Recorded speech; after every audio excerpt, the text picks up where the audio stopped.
Nathalie, bonjour. Tu as choisi de nous rappeler des conduites à tenir dans l'hypertension portale chez nos malades qui sont cirrhotiques, que l'on diagnostique cirrhotiques. Conduite à tenir par rapport à la recherche de signes endoscopiques d'hypertension portale, donc de varices. Oui, c'est vrai, il faut bien changer quand même un peu du virus. On a quand même toujours nos malades. Donc, ce qui j'ai trouvé intéressant jusqu'à maintenant, on disait tous les patients qui ont une cirrhose, on fait une fibroscopie pour dépister l'hypertension portale et éventuellement ses complications. Maintenant, on dépiste la cirrhose plutôt avec les tests indirects. Et puis, en particulier chez les patients avec hépatite virale, la survenue d'une virosuppression qui est de plus en plus importante peut peut-être faire changer ses attitudes. Et c'est un peu là-dessus que la conférence de Baveno s'était penchée et avait finalement donné comme critère qu'on pouvait peut-être éviter de faire des fibroscopies aux patients qui avaient des plaquettes au-dessus de 150 000 et une élastométrie en dessous de 20 kPa. Il mettait quand même une attention sur le fait qu'il fallait quand même surveiller les patients après. Donc là, il y a deux grandes études qui ont essayé de vérifier un peu dans la vraie vie si on retrouvait ça, une étude de Singapour, une étude française. Les deux concernant donc des cirrhoses, ils ont retrouvé qu'il y avait à peu près 20% des patients qui étaient dans les critères de Baveno. Et si on se focalise plus sur l'étude française, sont des patients extraits de la cohorte CIRVIR avec hépatite B ou C, donc une cirrhose histologiquement prouvée, sans complications, des Child A qui n'ont jamais eu d'événements liés à l'hypertension portale, qui étaient suivis, qui avaient une fibroscopie au départ et au moins une fibroscopie au cours du suivi. Donc la première question était, est-ce que il y avait à peu près 700 patients, on a sélectionné 156 qui étaient dans les critères de Baveno, plaquettes et élastométrie.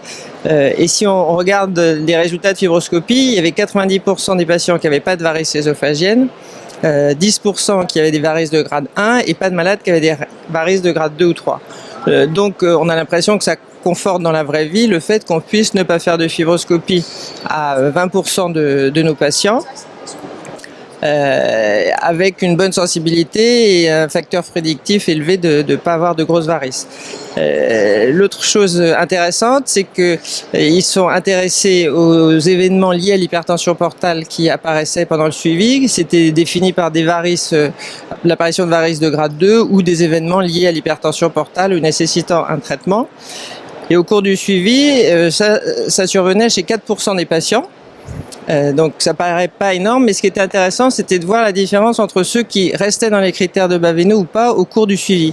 Chez ceux qui restaient dans les critères de Baveno, ces événements survenaient, c'était 2,6% des cas, alors que ceux qui sortaient des critères, c'est-à-dire soit qui avaient une diminution des plaquettes, soit qui augmentaient leur élastométrie au-dessus de 20 kPa, là on était à 5,6%, donc c'était nettement plus haut, confirmant qu'il faut bien surveiller les malades, ces critères-là, pour éventuellement changer d'avis.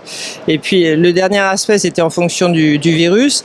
Ils ont regardé chez les gens qui avaient ou non une virosuppression, donc c'était VHC guéri ou ADN indétectable au long cours.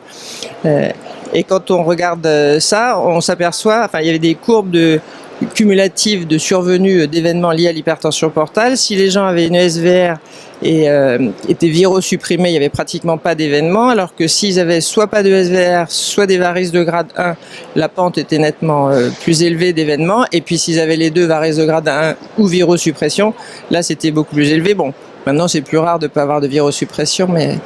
Donc finalement la conclusion c'est de dire probablement oui, on peut ne pas faire de fibroscopie à nos malades cirrhotiques Child A non compliqués s'ils ont des plaquettes au-dessus de 150 000 et une élastométrie en dessous de 20 kPa. Par contre, qu'il faut bien continuer à surveiller ces critères parce qu'on peut être amené à changer si un des deux critères est modifié, ce qui survenait quand même là chez 35% des malades. Donc ça reste pas négligeable.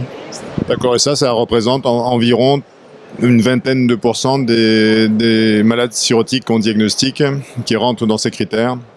Gastroscopie évitable, avec surveillance chez les patients qui ont des plaquettes supérieures à 150 000 et un fibroscan inférieur à 20 kPa. Merci Nathalie, à l'année prochaine.